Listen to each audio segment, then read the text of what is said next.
There are many people that turn to prayer in a time of need. Let's take me as an example. If I am facing a difficult time, I find great comfort in my faith and prayer. But I also know many people who do not, and that too is okay. So why is it that prayer works for some people and not for others? My next guest is Carmelita Cartwright, who took on that fundamental question in her book, The Spirit of Wisdom in Understanding Prayer and Faith. Good morning. Good morning. Thank you so much for being here. Thank you for having me. That's a tough question to answer. Wouldn't you agree how prayer can work for some and not for others?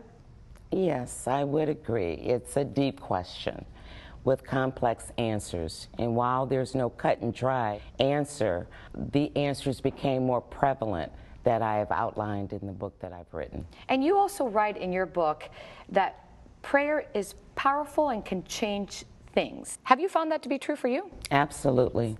While I've always had a prayer life, my prayer life has now elevated to a whole nother level after the studying of writing this book. I have witnessed the power of prayer in my family, in my business, with friends, with comfort and peace, with the passing of my mother and father as well. But what about for someone who says, well, okay, let me tell you about me. I've prayed, and I've prayed, and I've prayed, and my prayers have not been answered. And I get that question a lot from my friends. Sure. There are principles and keys to prayer, and there are many reasons why prayer is not answered.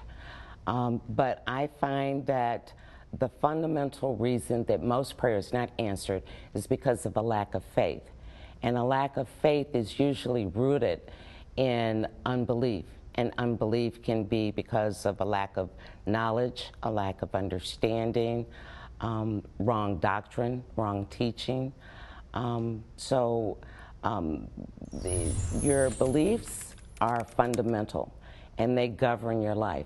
So it's important to know what you believe and why you believe it. So how does that affect your prayers? If what you believe about prayer is incorrect, then your prayers will not be as effective or ineffective. Have you ever had somebody ask you, Carmelita, I don't know how to pray?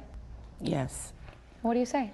Well, prayer is easily defined as just talking to God. But not only talking, it also requires listening. It's a dialogue.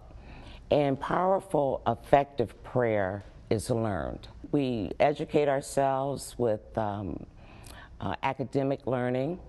We exercise our bodies. We feed our bodies to be physically better equipped.